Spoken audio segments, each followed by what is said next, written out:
आज हम आपको भगवान शिव और भगवान कृष्ण जी के युद्ध के विषय पे बताएंगे। पुराणों में शिव और श्री कृष्ण के बीच हुए युद्ध की जो कथा मिलती है, उसके अनुसार राजा बलि के पुत्र वाणासुर ने भगवान शिव की तपस्या करके उनसे सहस्त्र भुजाओं का वरदान प्राप्त कर लिया।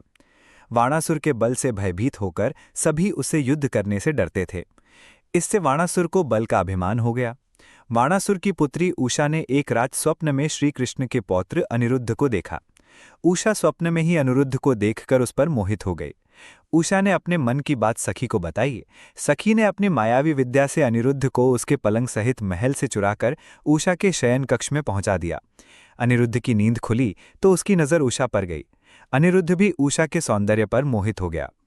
जब वाणासुर को पता चला कि उसकी पुत्री के शयन कक्ष में कोई पुरुष है, तो सैनिकों को लेकर उषा के शयन कक्ष में पहुंचा। वहां पर वाणासुर ने अनिरुद्ध को देखा। वाणासुर के क्रोध की सीमा न रही और उसने अनिरुद्ध को युद्ध के लिए ललकारा। वाणासुर और अनिरुद्ध के बीच युद्ध होने लगा। वाणासुर के सभी अस्त्र विफल हो गए। तब उसने नागपाश में अनिरुद्ध को बांधकर बंदी बना लिया।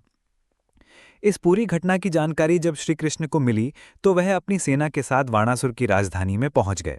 श्री कृष्ण और वाणासुर के बीच युद्ध होने लगा। युद्ध ने अपनी हार होता हुआ देखकर वाणासुर को शिव की याद आई, जिसने वाणासुर को संकट के समय रक्षा करने का वरदान दिया था। वाणासुर ने शिव का ध्यान किया तो शिवजी युद्धभूमि में प्रकट हो गए। वाणासुर की रक्षा के लिए शिव ने श्री कृष्ण से कहा कि युद्धभूमि से लौट जाएं, अन्यथा मेरे साथ युद्ध करें। श्री कृष्ण ने शिव से युद्ध करना स्वीकार किया और छिड़ गया शिव एवं श्री कृष्ण के बीच महासंग्राम। श्री कृष्ण ने देखा कि शिव के रहते हुए वह वाणासुर को परास्त नहीं कर सकते, तो उन्होंने शिव से कहा कि मेरे हाथों से वाणासुर का पराजित होना विधि का विधान है।